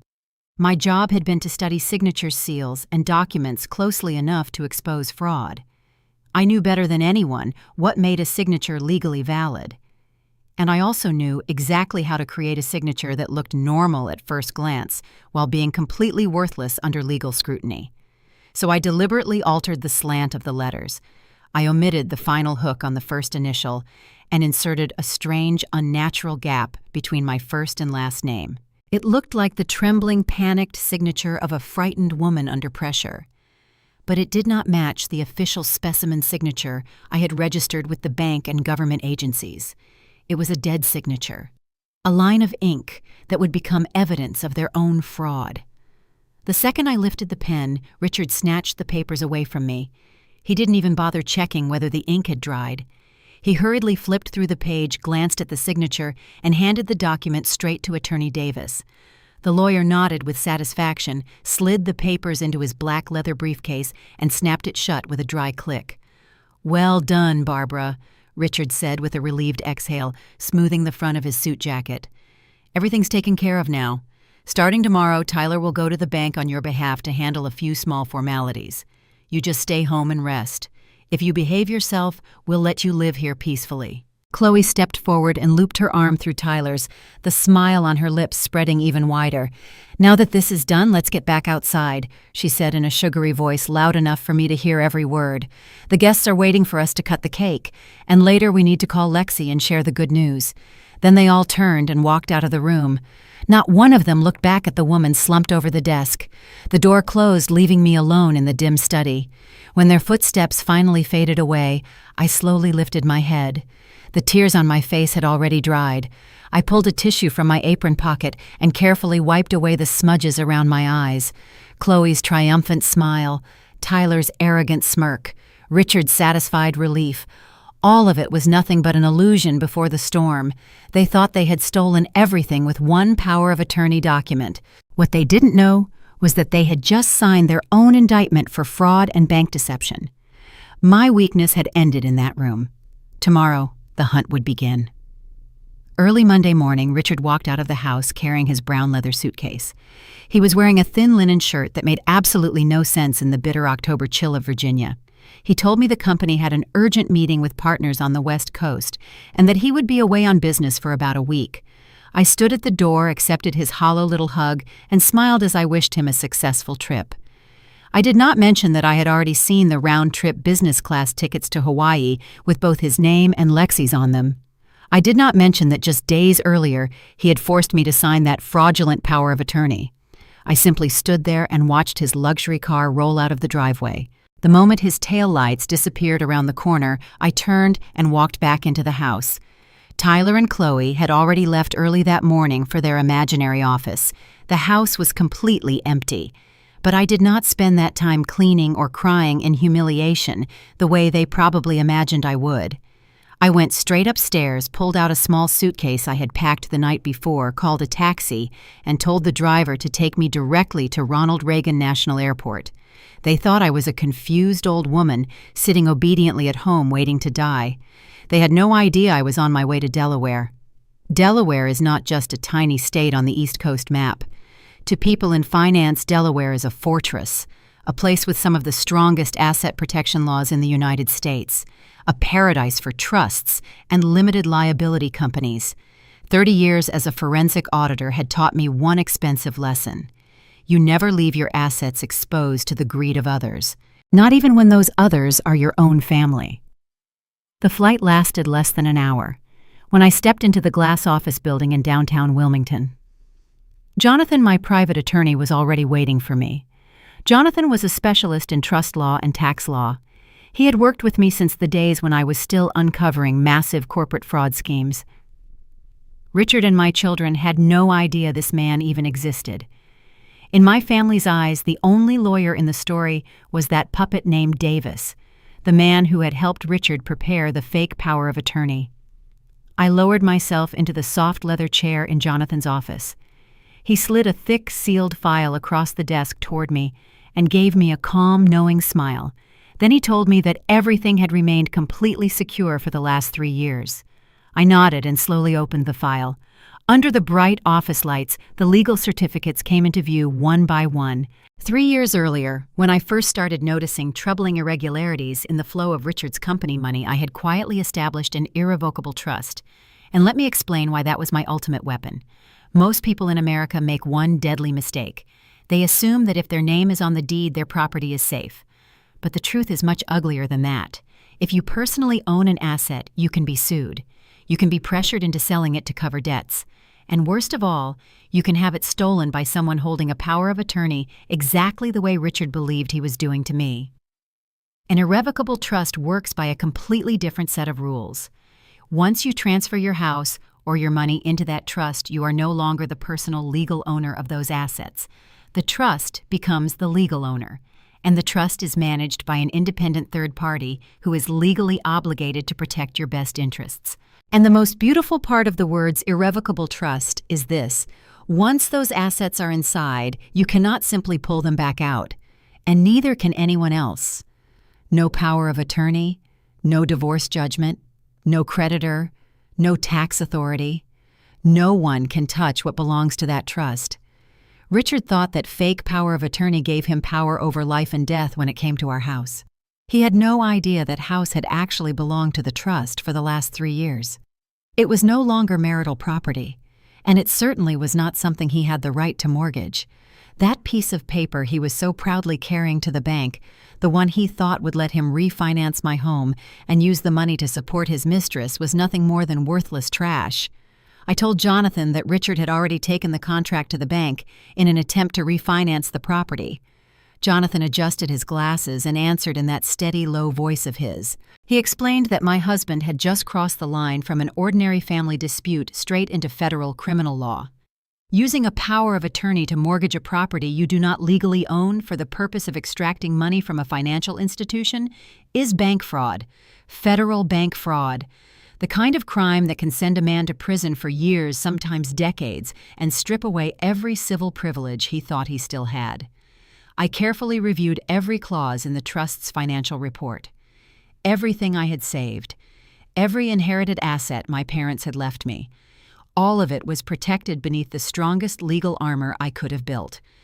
While Richard had been busy creating shell companies to hide money and outmaneuver me, he never realized that I had already built a fortress designed to trap him inside his own greed. He thought he was one step ahead of me because he had created hidden funds and secret accounts. What he never understood was this: a forensic auditor is always the one designing the board. I took a sip of water and looked out the window at the towers of Delaware rising in the distance.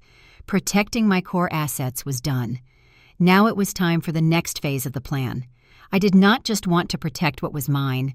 I wanted to make sure that every dirty dollar Richard and Tyler were spending would become the rope that tightened around their own necks.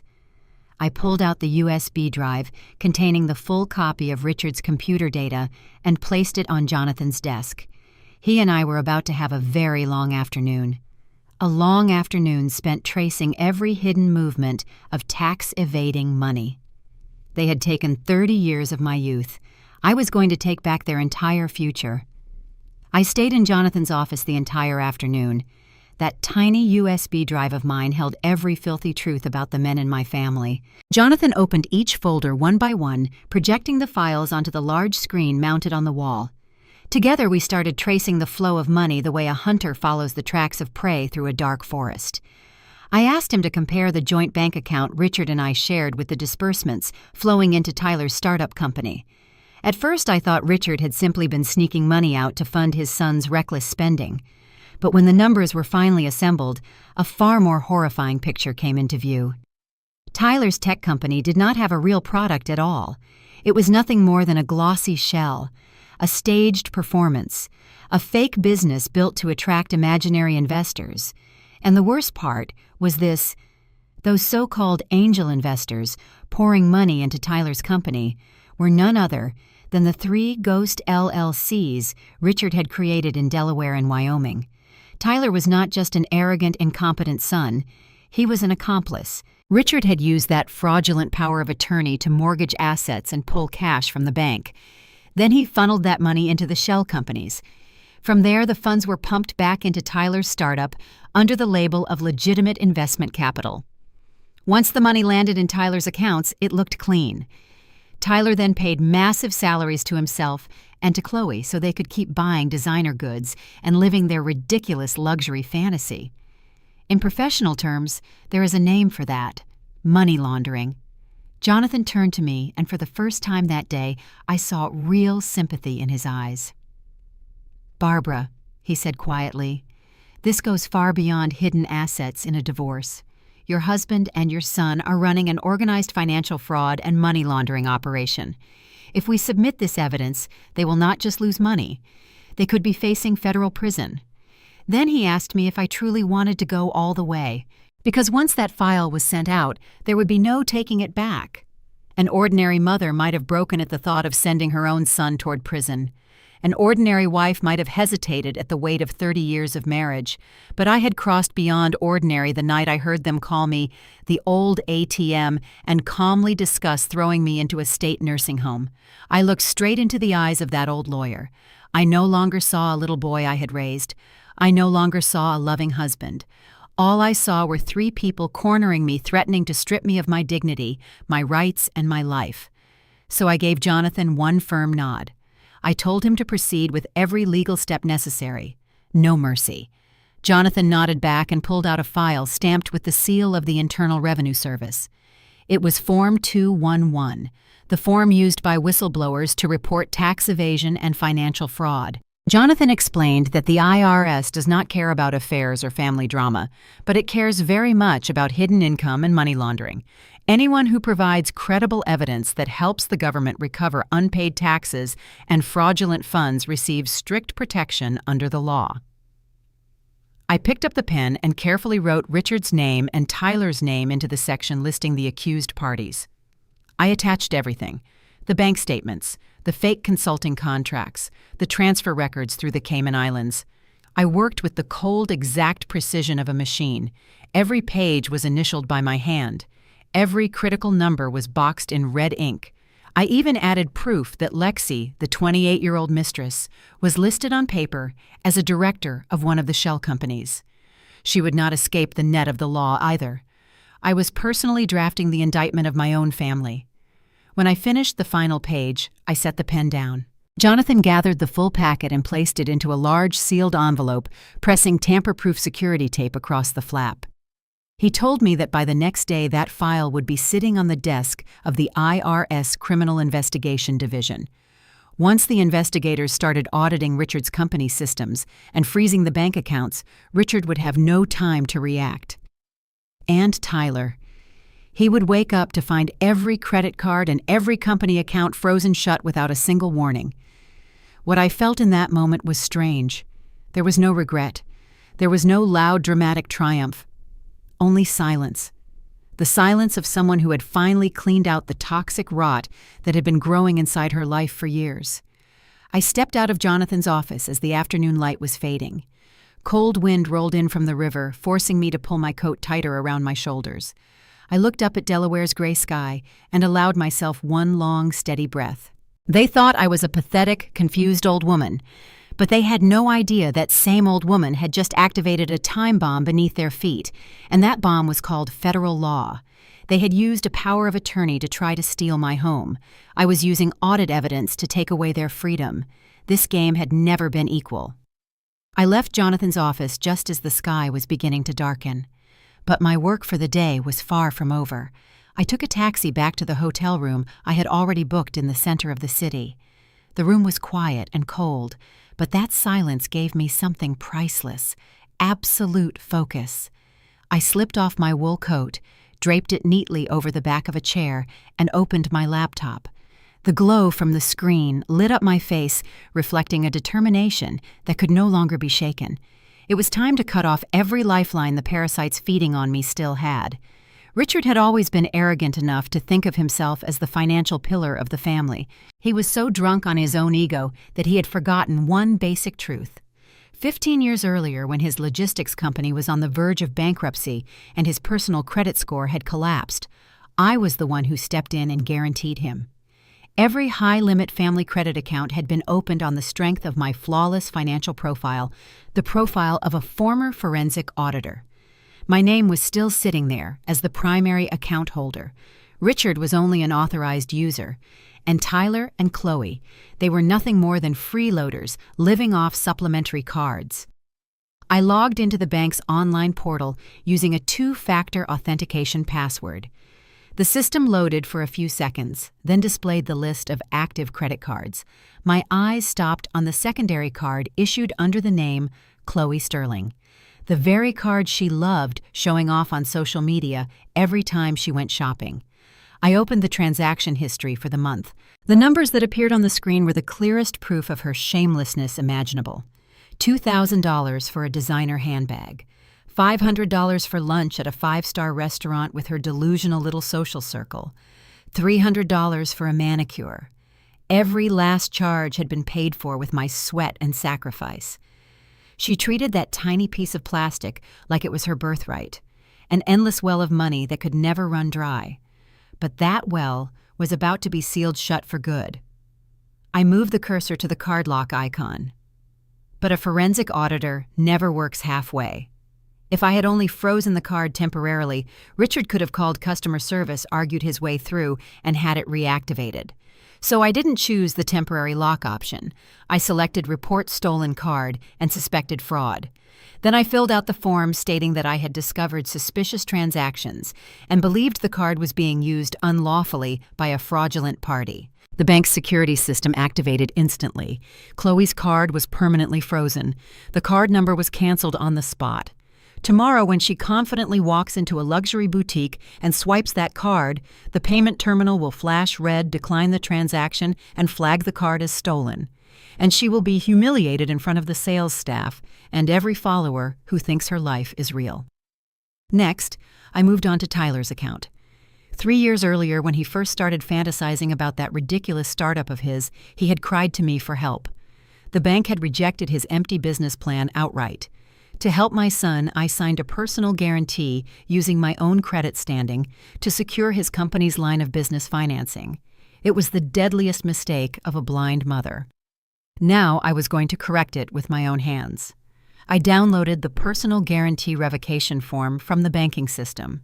I filled in every legal detail required to withdraw all financial commitments I had made on behalf of Tyler's company. The revocation took effect immediately. But I didn't stop there. I attached a summary of the suspicious transfer evidence that Jonathan and I had already sent to the IRS that afternoon. Then I warned the bank's risk management department that the company's cash flow showed signs of money laundering and potential violations of federal law. And to financial institutions, there is almost nothing more terrifying than being dragged into a money laundering case. They would panic. They would trigger emergency recovery clauses. By tomorrow, the bank would send Tyler a notice demanding full repayment of the outstanding balance within 24 hours, or they would move to freeze every business asset connected to his company. His startup would collapse faster than a paper house in a storm. I clicked send on the full package. A blue confirmation message appeared on the screen telling me every procedure had been completed. I closed the laptop, shut my eyes, and let out one long, steady breath. Everything was loaded.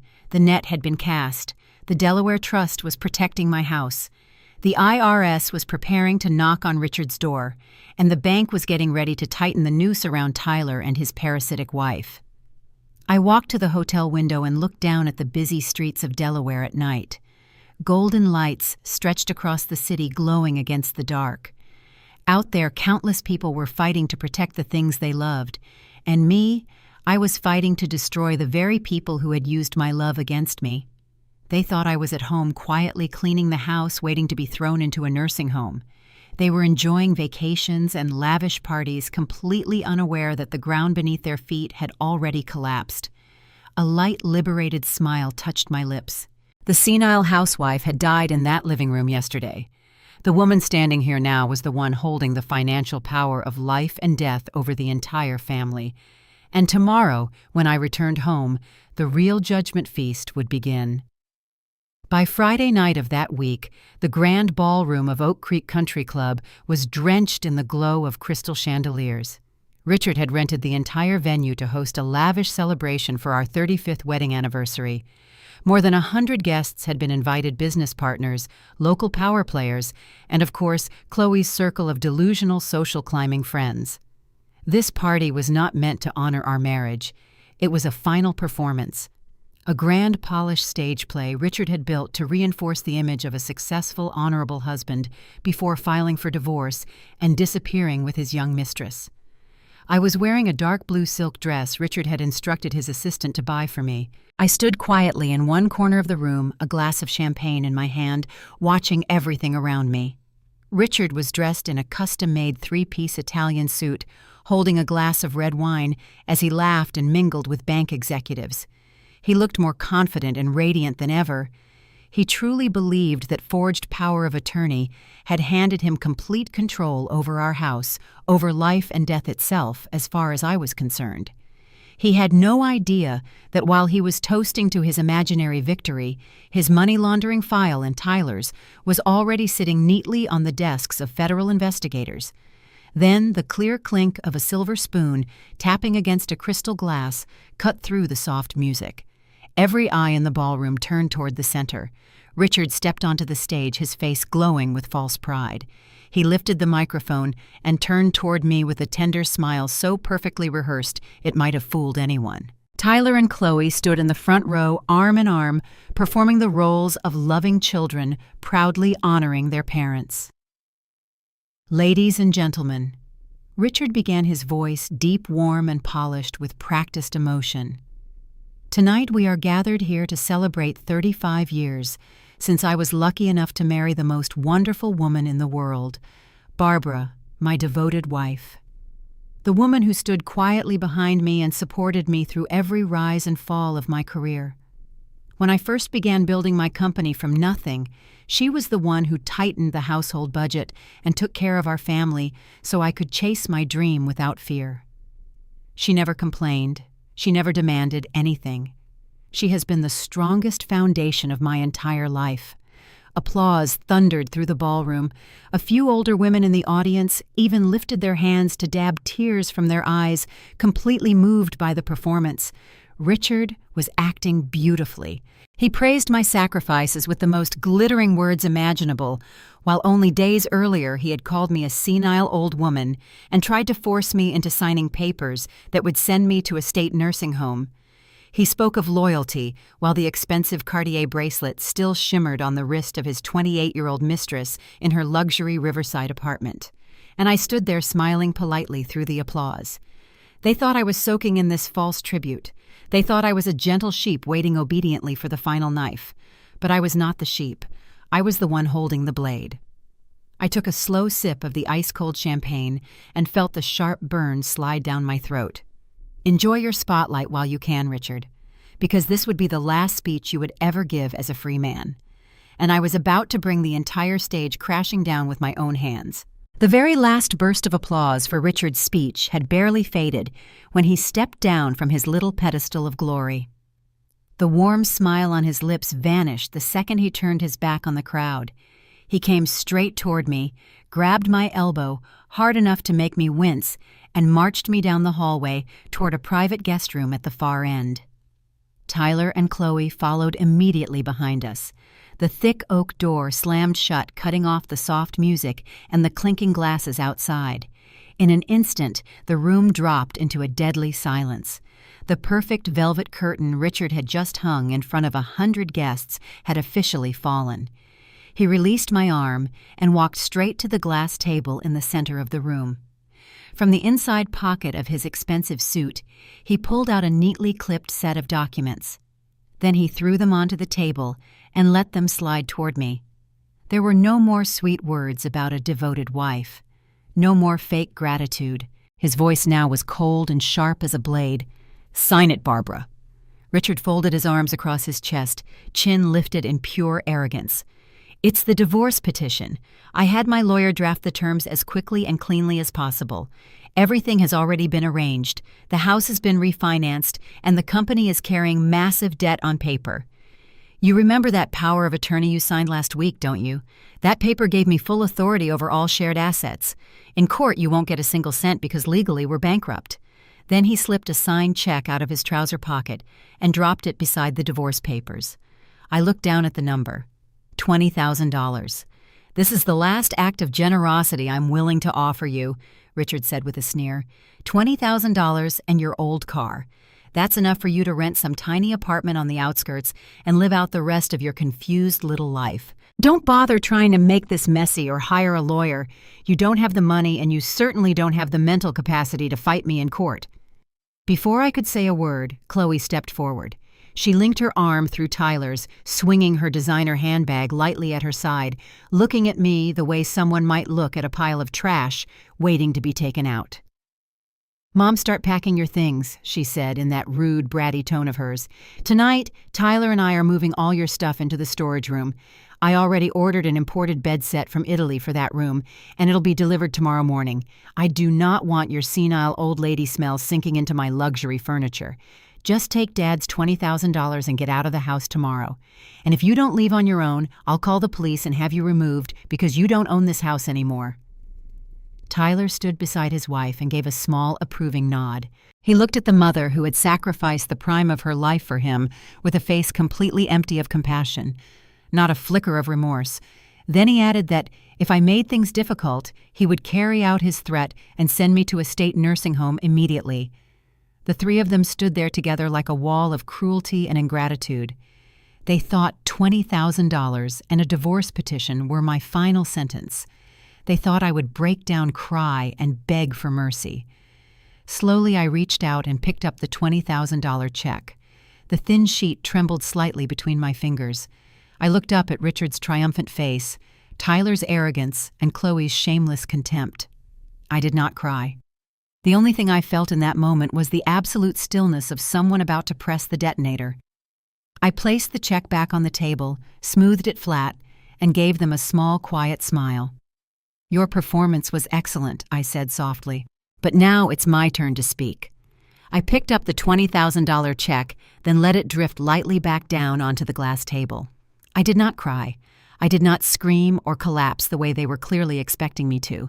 Instead, I lifted my champagne glass, took one final sip, and set it down beside Richard's divorce papers. Then I opened my expensive handbag and pulled out a brown craft envelope carefully sealed with red wax. I threw it onto the table. The dry sound it made against the glass seemed small, but it carried the weight of 1,000 blows, shattering the silence in the room. "Richard, you have always believed you were the smartest person in the room." My voice was even slow and ice cold. "You thought a forged power of attorney and a bribed doctor could strip me of everything I own. You thought I spent my whole life hiding in the kitchen, too ignorant to understand a financial contract. But you forgot one very important thing. 30 years ago, I was a forensic auditor. And the first rule of a forensic auditor is this: never leave your core assets exposed to the greed of people already showing signs of fraud." Richard frowned. He glanced at the envelope, then back at me. "What the hell are you talking about, Barbara? That power of attorney is completely legal. I already used it yesterday to sign the refinance papers on this house with the bank. The money will be released into my account on Monday morning. You don't have any authority here anymore. Take the $20,000 and pack your things before I lose my patience." I laughed softly. It was the most genuine, refreshing laugh I had felt in 10 years. "You're right, Richard. You did sign mortgage papers on this house. But there's one tiny detail you and your puppet lawyer failed to check properly." I pushed the envelope toward him. "You cannot mortgage property that does not belong to you. Open it. Read page 2. The confidence on Richard's face wavered. He hesitated for a second, then ripped open the wax seal and pulled out the documents inside. His eyes moved quickly over the bold print. The hands that had always seemed so steady as an executive began to tremble. The calm mask on his face started to crack. "Do you see it now, Richard?" I took one step closer, pressing him with my eyes. "This house has not been marital property for the last 3 years. The moment I noticed the first irregularities in your company's cash flow, I quietly flew to Delaware. I transferred full ownership of this house, along with all of my retirement funds, into an irrevocable trust. The title records were changed completely. The legal owner of this property is now a trust entity in Delaware, not Barbara Sterling, and certainly not Richard Sterling." Richard's face turned white. Not a drop of color remained. "That's impossible," he stammered. "Your name is still on the property tax bills. Davis checked everything." I gave him a thin smile. "Your lawyer Davis is lazy and stupid. He only checked the surface-level tax records. He never traced the deeper ownership chain through the federal filings. That power of attorney you forced me to sign last week may have given you authority over my personal assets, but it is completely worthless when it comes to assets owned by an independent trust. You just tried to mortgage a house that belongs to a financial trust in order to take the money for yourself." I paused just long enough to let the meaning sink deep into his rising panic. "Do you know what that is called under federal criminal law, Richard? It is called bank fraud. The moment you signed that mortgage contract and used a power of attorney that had no legal authority over this property to deceive a lender, you officially committed a federal crime." Richard took a step backward until the back of his chair caught him. The divorce papers on the table suddenly looked like meaningless trash.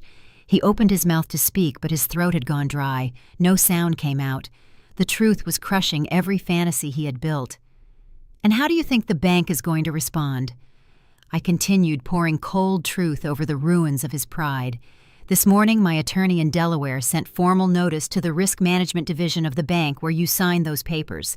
They have already received written evidence that your loan file is a blatant fraud case. They have not only stopped the release of funds, they have frozen all of your accounts and transferred the case to federal investigators. The maximum penalty for bank fraud is 30 years in prison. You want a divorce, Richard? Fine. I will gladly sign those papers.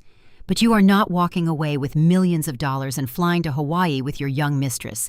You are walking away with criminal charges and debts so deep they will drown you. I tapped the $20,000 check with one finger. Keep this. You're going to need it for the retainer on a criminal defense lawyer, though I doubt that pathetic little amount will buy you more than a few hours of phone calls. The room fell into a silence so heavy it felt alive. Richard's wall of arrogance had completely collapsed into ash. His eyes were wide with panic. His breathing came in broken pieces. He was no longer a successful man in control of the board. He was just a criminal who had finally realized he had slammed the prison door shut with his own hand.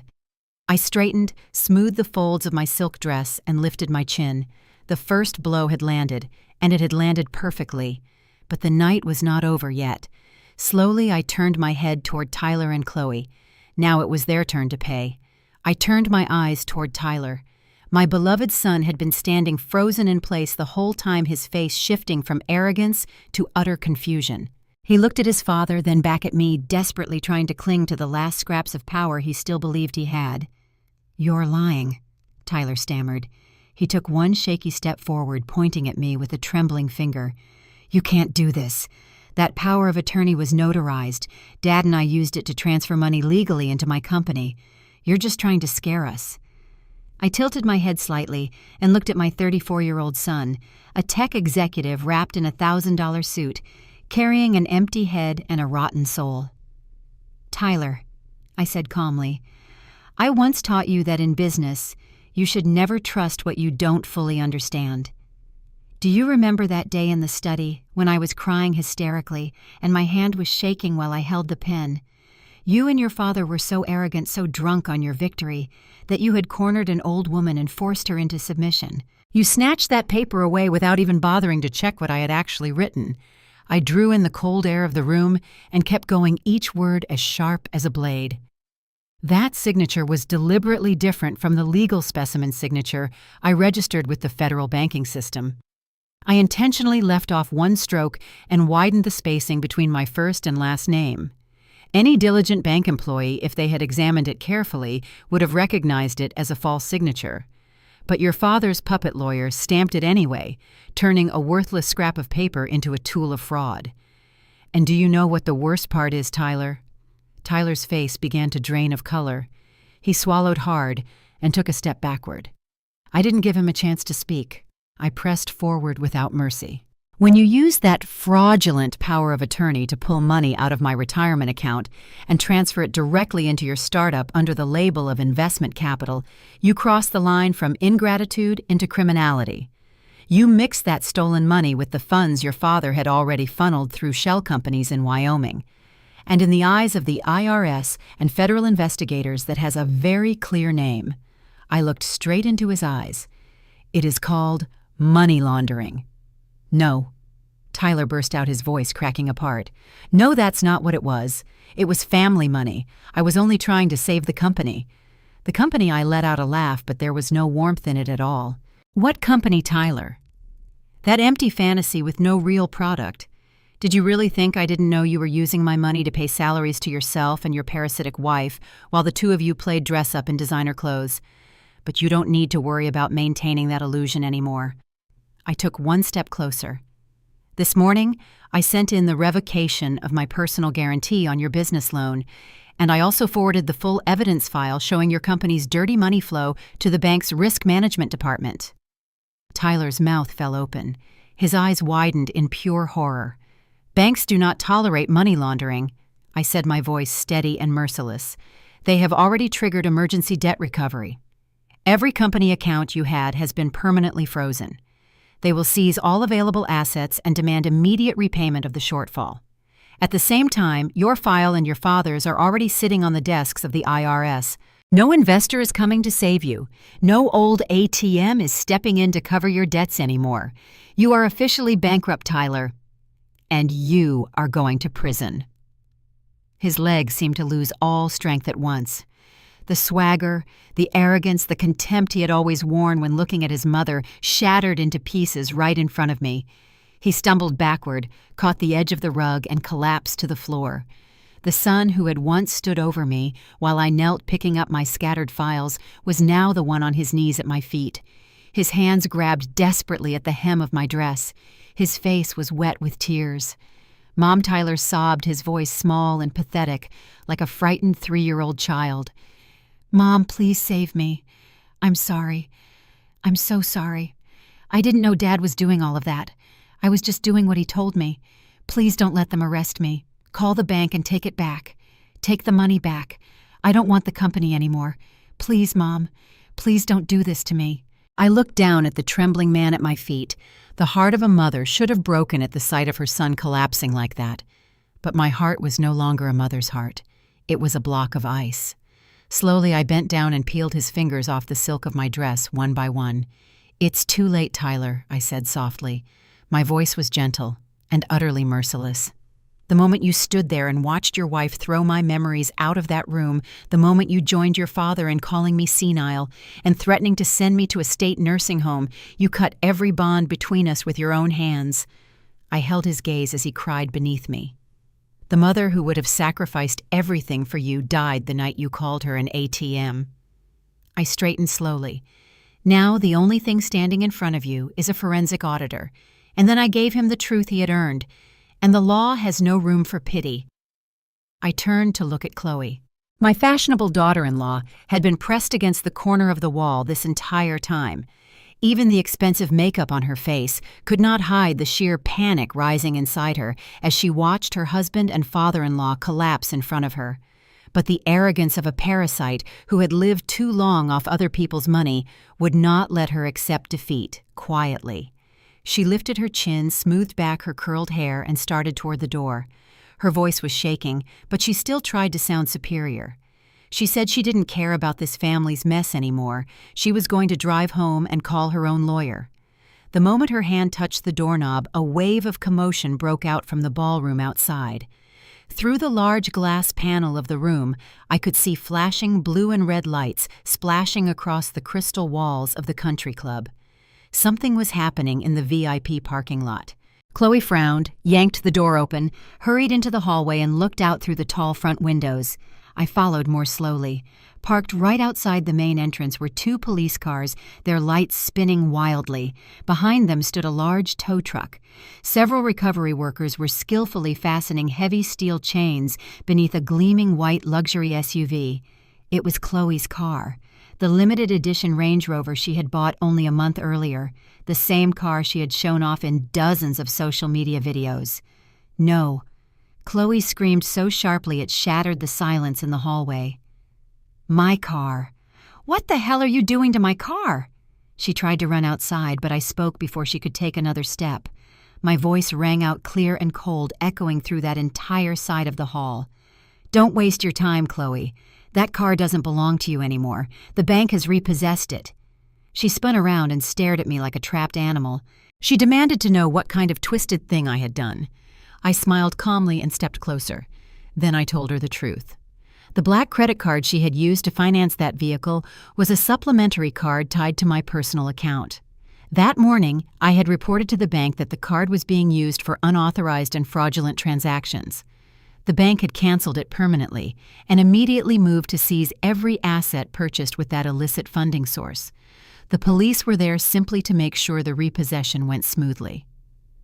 I looked straight into her eyes, now drowning in humiliation. Those Chanel bags, those designer shoes, that luxury car, every single one of them had been bought with my sweat and sacrifice. "You called me a senile old woman," I said quietly, "but you were living off the credit card of that same senile old woman. Starting tomorrow, you won't have a single dollar left. You'll have to learn how to earn your own money for those matcha lattes instead of standing in my kitchen barking orders." Chloe covered her face and burst into broken sobs. In that instant, her arrogance shattered into pieces. By then, the guests from the ballroom had already begun gathering near the door. Hundreds of curious, stunned eyes were fixed on us. Just minutes earlier, they had heard Richard praise me with glowing words on stage. And now they were seeing him and his son collapsing in disgrace inside a private room while his daughter-in-law cried hysterically because the police were towing away her car. The whispers began spreading fast. I stepped past Chloe and walked straight into the center of the ballroom. I did not avoid anyone's eyes. I had no reason left to protect the dignity of this rotten family. I drew in one deep breath and stood tall, calm, and commanding. "Ladies and gentlemen," my voice needed no microphone yet. It carried clearly to every corner of the room. The ballroom fell silent. "Richard just told all of you that I am a devoted housewife who spent my life standing quietly behind him. He wants you to believe he built this empire with his own hands. But he forgot to tell you one thing." I paused and let my gaze travel across the room. 30 years ago, before I ever stepped back into the kitchen, I was one of the finest forensic auditors on the East Coast. I was the one who designed the financial systems, the controls, and the numbers that saved his company from collapse. I stopped for only a second. Then I gave them the rest. Richard used my inheritance to support a mistress young enough to be his daughter. He and Tyler, my own son, created shell companies to launder money and evade taxes. They even prepared false medical records in an attempt to send me to a nursing home so they could steal my assets. But a woman who spent her youth investigating fraudsters does not become their victim. I have already turned over the full evidence package to the Internal Revenue Service and the Federal Bureau of Investigation. A dead silence fell across the ballroom. A few people gasped. Several of Richard's banking partners turned pale and instinctively stepped backward as if fraud itself were contagious. I stood straight and raised my champagne glass. This celebration of our 35th wedding anniversary is officially over. Starting tomorrow, Richard and Tyler will answer to the law, and I let the final words land exactly where they needed to. I am beginning a new chapter of my life at 62. Thank you all for being here to witness it. I set the glass down on the nearest table and turned toward the main entrance. I did not look back at Richard drowning in despair inside that room. I did not look back at Tyler on the floor. I did not look back at Chloe screaming in humiliation. I stepped out into the Virginia night where the cold, clean air hit my face with the taste of absolute freedom. A new life, bright, proud, and entirely my own, was waiting for me ahead. On Monday morning, just after the party celebrating our 35th wedding anniversary, everything unfolded exactly the way I had calculated.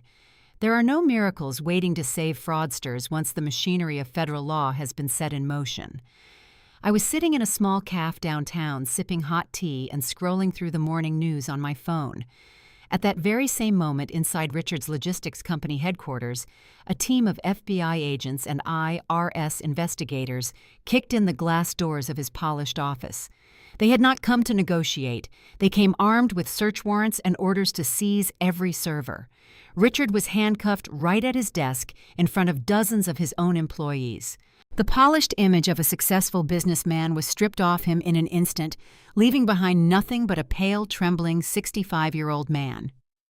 The shell companies in Delaware and Wyoming, the secret accounts in the Cayman Islands, every last one of them was exposed.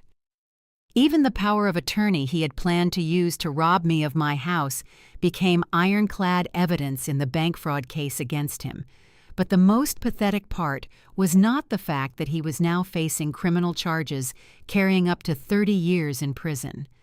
The most pathetic part was this. The second news spread that his accounts had been frozen, Lexi, the 28-year-old mistress he had spoiled so lavishly, packed her bags, and vanished. She took every expensive piece of jewelry she could carry, along with the luxury watch Richard had left behind in the apartment, and disappeared without leaving a trace. So in the end, the man who had always worshipped his own intelligence and power was left sitting in a cold jail cell with no money, no family, and not even a young mistress beside him. And Tyler, my precious son, did not end up much better. The moment the bank called in the business loan and forwarded the money laundering file to federal investigators, his fantasy startup collapsed overnight. The angel investors who had once praised him turned around and sued him for fraud. Tyler was declared bankrupt. Every credit card he had was shut down.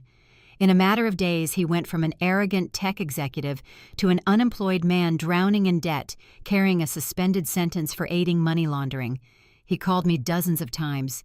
He left endless voice messages crying and begging me to withdraw the evidence and use the trust to bail him out. But I simply blocked his number. I had once taught him to stand on his own 2 feet. This time, he would have to learn how to pay for his own cruelty. And of course, I cannot leave Chloe out of the story, my daughter-in-law, the one who had treated me like unpaid help, thrown my papers out of my room, and threatened to throw me out of my own house. When the police towed away her luxury SUV, that was only the beginning of her nightmare. The moment she realized Tyler was no longer a printing press for endless money, she filed for divorce immediately. She believed that with her looks and her fake little title as an online influencer, she would easily find another wealthy man to cling to. But her followers turned their backs on her the second the truth about the family fraud came out. The sponsors dropped every contract. And without a degree, without any real work experience, and without my supplementary credit card to keep swiping, Chloe could no longer pay for that expensive apartment. The last thing I heard about her came through an old acquaintance. Chloe was working hourly as a cleaning maid for a service company in the suburbs. The woman who used to wear expensive coats and point her finger at me, ordering me to wash every silver fork, was now wearing a cheap cleaning uniform and kneeling on bathroom floors, scrubbing tile in strangers' homes. Reality had slapped the arrogance right out of her. This world has a way of coming full circle, and karma never skips anyone, especially people who do not know how to value what they already have. As for me, I felt neither sorrow nor triumph watching them fall.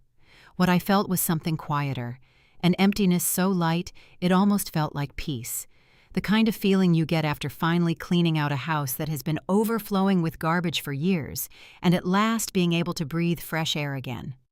I contacted a real estate brokerage firm. The large Virginia house, the one protected inside my trust, was put on the market. I had no reason to keep a place filled with that much poison and betrayal. The money from the sale, combined with the retirement assets I had successfully protected, would become my ticket to begin again. A completely new life, a bright new chapter, and for the first time in a very long time, one that belonged entirely to me. 6 months after that night of judgment at the party, I was sitting on the balcony of an old, elegant villa overlooking the breathtaking waters of Lake Como in Italy. The morning sunlight was warm and radiant, dancing across the endless blue surface of the lake. There were no more screaming arguments, no more sharp commands from Richard, no more arrogant, condescending remarks from Chloe. Around me now there was only the distant ringing of church bells and the soft sound of water lapping gently against the stone shore. I lifted a white porcelain cup and took a slow sip of rich espresso, letting its smooth bitterness settle across my tongue. The oversized sweatpants and the old apron that always smelled of soap and grease had been thrown away a long time ago. That morning I was wearing a soft, pearl-colored silk dress. My hair was cut short and styled neatly, carrying the quiet elegance of a woman who had finally learned how to love herself again. I looked at my reflection in the window glass. Gone was the confused, worn-down housewife who used to shuffle silently through a suburban American kitchen. I had truly found myself again the calm, sharp, dignified woman I had once been 30 years ago. The enormous amount of money from selling the million-dollar house in Virginia, combined with the retirement trust I had successfully protected, was more than enough for me to live a free and luxurious life anywhere in the world. And I chose this peaceful lakeside region as my new horizon, half a world away from the darkness and poison of those old memories.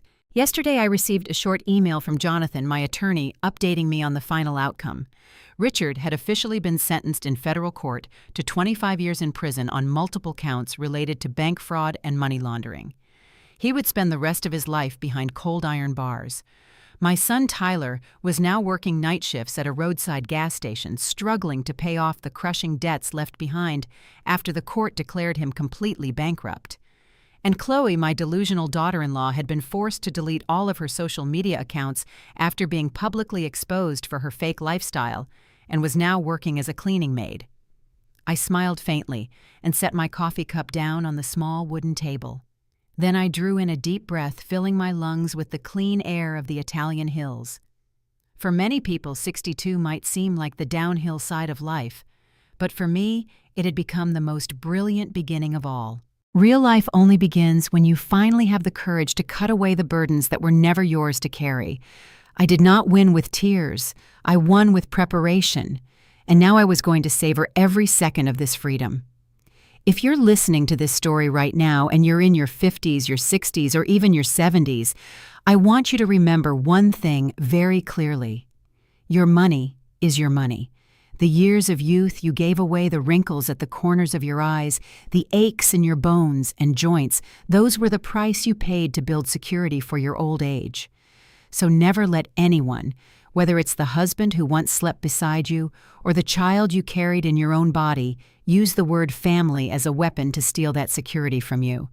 Love is priceless, but human greed always has a bottom, and the moment you realize you are being used, do not cry. Do not beg for mercy. Mercy has no value in a courtroom.